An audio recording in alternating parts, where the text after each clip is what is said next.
Welcome to the Deep Dive. Today we're entering some really sensitive territory, packed with unsettling, very specific predictions. That's right. We've got this stack of source material.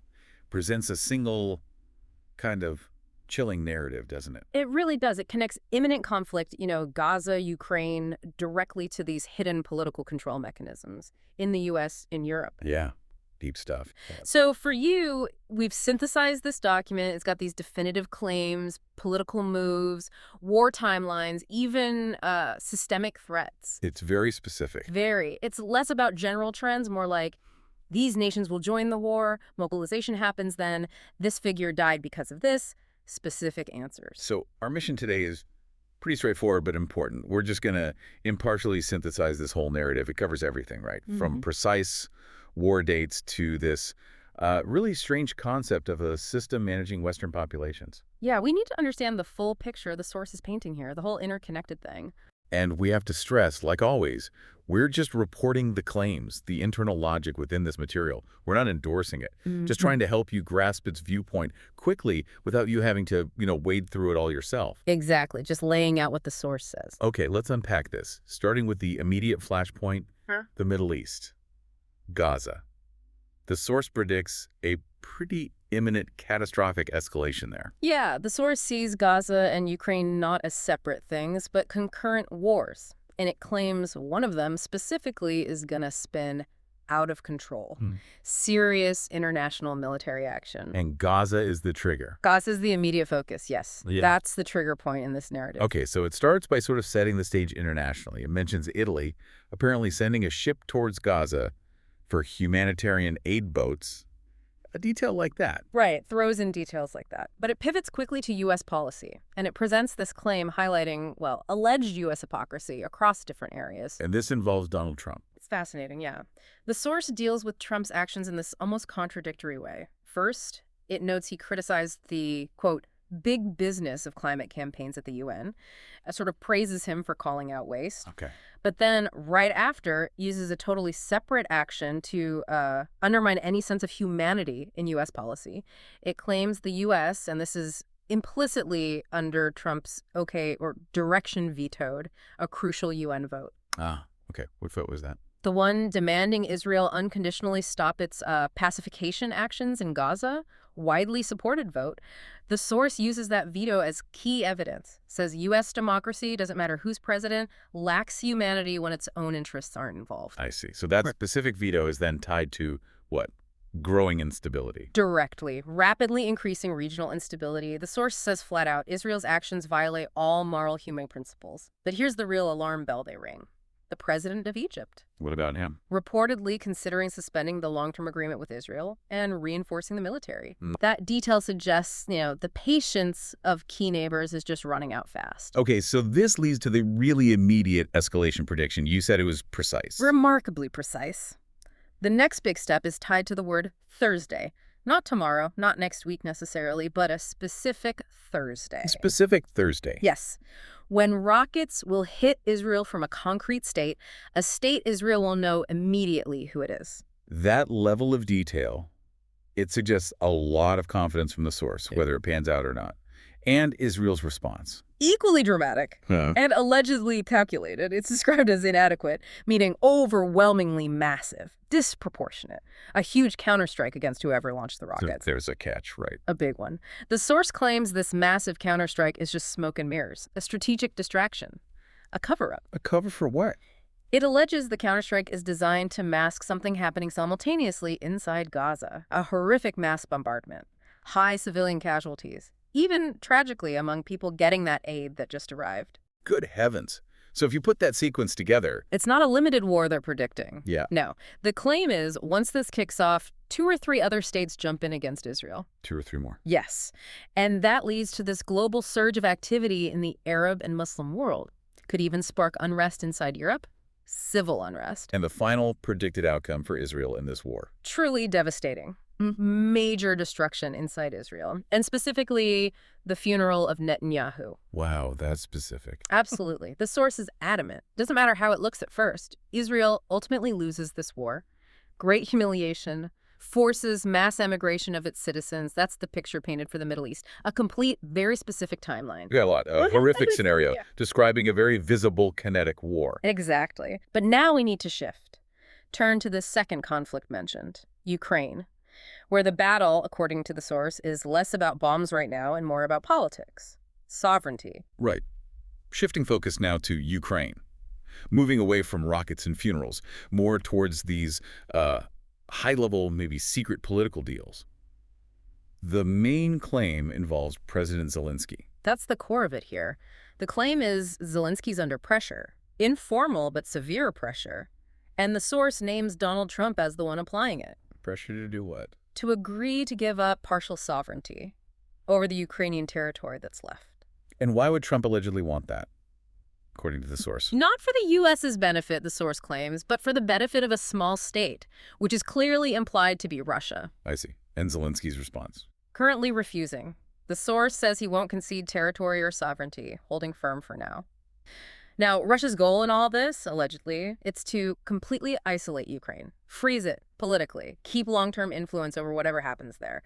But the source highlights a really concerning strategy Russia's supposedly using right now. I'll go with that. Deliberate provocation. Russia is allegedly poking NATO countries, specifically Poland and the Baltics, trying to bait one of them into interfering directly. Why? What's the gain? If just one NATO member interferes, Russia uses that as the justification. The excuse to wage what the source calls a merciless war. A pretext. Exactly. And this leads to probably the most dangerous geopolitical claim in this whole set of materials. It's about NATO. Article 5. What about Article 5, the Mutual Defense Clause? The source claims Putin has assurance, some kind of guarantee, it seems, that Article 5 wouldn't fully function in this scenario. You mean, if Russia attacks Poland or a Baltic state, NATO wouldn't respond collectively? That's the explicit claim. That Russia is banking on this fundamental weakness, that if a member state, say in the Baltics or Poland, gets hit, not all NATO nations would actually rush to defend them. The guarantee would collapse. Or fracture. Collapse or fracture severely, yeah. And Russia supposedly knows this, knows about this alleged systemic weakness. That's a massive claim. Yeah. And is there a timeline for this potential escalation, too? There is. Mid-November. Likely this year, it implies. That's when the source predicts real talks, not theoretical, but real discussions about partial or total mobilization will start happening across Europe. Why? In preparation for a serious threat in that region. So you have a specific Thursday for the Middle East and mid-November for mobilization talks related to Eastern Europe. Very specific timings. Here's where it gets really interesting. Okay, now we dive into the U.S. domestic politics side of things, and this overarching kind of insidious global system, the source claims, is running Western nations. Yeah, this part uses a high-profile death in the U.S. to sort of bridge that gap between global war and domestic control. We need to talk about the claim around Charlie Kirk's death. He was known for speaking out against the political system. Yes, I remember. What does the source claim happened? It claims his death wasn't natural, wasn't an accident. It alleges it was commissioned by people linked to a specific group it names. Organization Aura, or Aura. Commissioned? Why? As a prophylactic measure. That's the term used. Prophylactic? Meaning prevent? Exactly, because Kirk was allegedly getting too vivid and clear for this system, becoming a serious threat in upcoming early U.S. presidential elections. Early elections. That's another claim layered in. The source says the system knows elections are coming sooner than people think, and they took out a potential threat beforehand, preemptively neutralized him. So this organization, Aura, serves the system. We need to unpack that term. What's the system, according to this source? It's central to everything here. The system, it claims, operates across the West, U.S., Canada, Europe, but Asia, it says, rejects it. And its goal? Simple, chilling. The management of human masses populations, that's the stated goal. How does it operate? Starts brutally and deceitfully, the source claims. Restricting freedoms, controlling narratives. But later, it'll apparently shift to sounding more humanitarian, probably to get people to accept it, you know? And the methods mentioned? You said they were strange. Deeply strange. And specific. It says the system enforces things like demanding own food, own water, suggests total self-sufficiency, maybe resource control. And then there's the really bizarre claim, mechanical procreation. Mechanical procreation? What does that even mean? The source doesn't really elaborate much, just throws it out there, almost like evidence of how far the system will go to control human life, existence itself, reproduction. So the takeaway is, It's like an oppressive occupation, but internal, deeply rooted in Western countries. That's the idea presented, yes. And what's fascinating, really critical to this narrative, is how it positions Trump. How so? It claims he's not really pro-Putin, not primarily. He's positioned as an opponent, first and foremost, of this Western system. So he aligns with Russia and Asia against this system. That's the key distinction the source makes, yeah.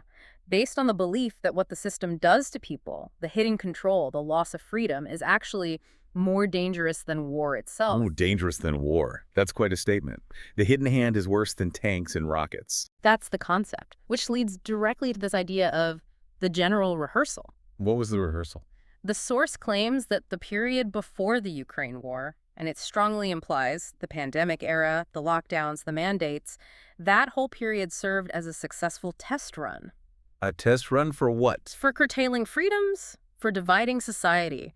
The system apparently learned how easily liberty could be restricted using fear, using social pressure. And because the rehearsal worked. This method of control is now seen by the alleged system as more effective, more insidious and terrifying than open war. It's control through compliance, not conquest.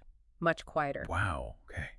Is there anything else, any other specific predictions tied to this system? One final strange health-related one ties into this whole theme of something being wrong systemically. The source claims we'll see an increasing occurrence of aphasia. Aphasia, the language disorder. Yeah, caused by brain damage. Just states it will become more common among the general population. Another strange specific detail thrown into the mix. Okay, so let's try to pull this all together. Right.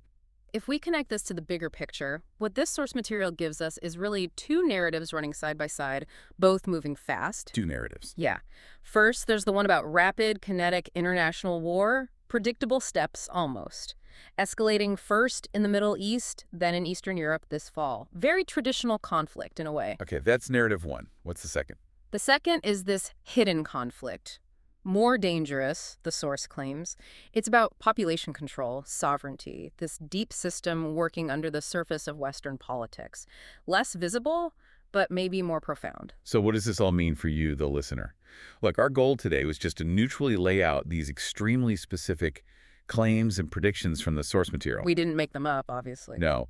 We covered alleged prophylactic assassinations by Organization Aurora, a specific Thursday for rocket attacks, a mid-November mobilization deadline, the alleged breakdown of NATO's Article 5, the coming funeral of Netanyahu, all these very concrete points. And the reason you should care, why this might matter to you, is the sheer interconnectedness the source insists on. It argues these huge global military threats aren't separate from domestic political control. It's all linked. According to this source, yes. What happens abroad, that escalation in November, the supposed Article 5 failure, is directly tied to the system's internal agenda. Yeah. Population management, controlling freedom. It's presented as one war, just fought on two different fronts, the visible and the hidden. Which leaves us with that really extreme, unsettling assertion the source makes. Something to think about. Right. If, and it's a big if based on this source, if the slow, systematic erosion of personal freedom, the control by this hidden hand, is truly considered more dangerous than open war. Then which threat should we actually be preparing for? The bomb? Or the silent systemic hand? We'll leave you with that thought to consider.